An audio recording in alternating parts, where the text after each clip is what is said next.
So these firefighters are trying to catch their breath on the first balcony, oblivious to the imminent danger above their heads. And unbeknownst to them, the south wall was buckling and the roof was seconds away from collapse. Nicole?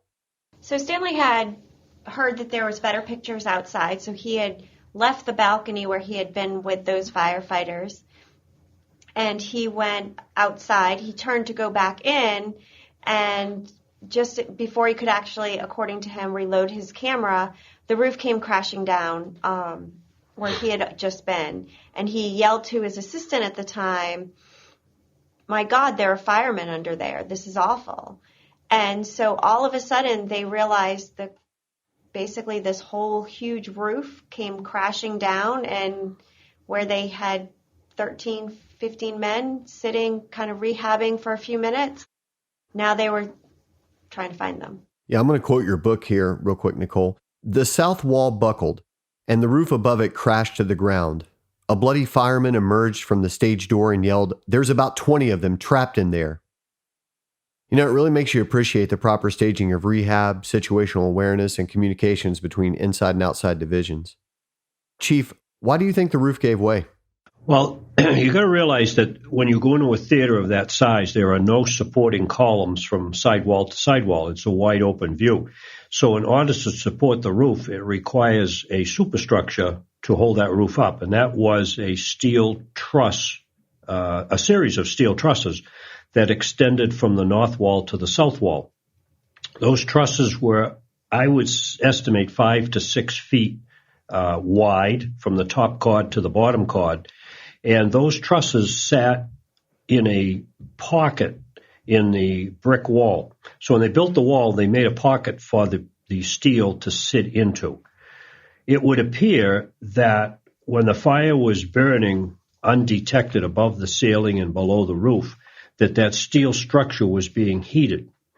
If you read a book on building construction, the book that was written by Francis Brannigan, who was an expert on building construction relative to the fire service, he references in there that steel over a distance of 100 feet will actually expand about 9 inches.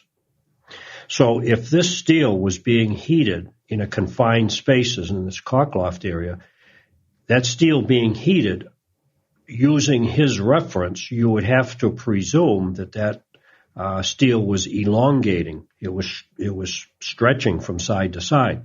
When you look at the wall where the stream is being directed from outside, in that picture, it certainly looks as though that wall is separating from the main wall. It looks like the wall is pushing out.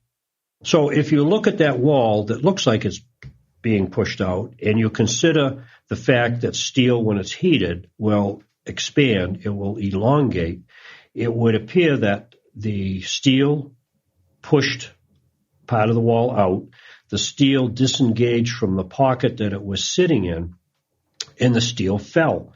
And when the steel fell, there was no longer any support for the ceiling, and there was no support for the roof.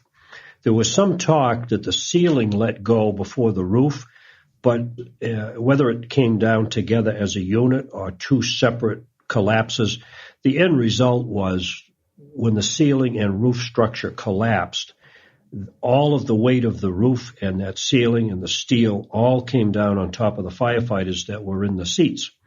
Now, if you look at the collapse pictures, it was only the last several trusses towards the rear of the building that came down.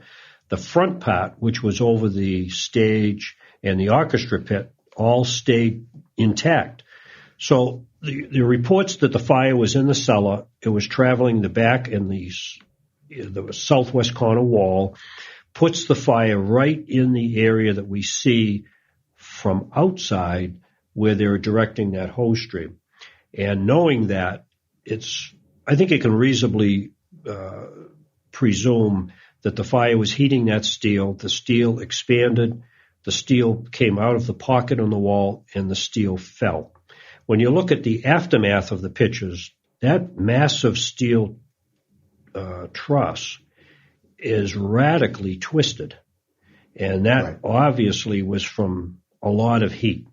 So there had to be a lot of fire above that ceiling, and a fire in a confined space in a truss-supported building is a very, very dangerous fire.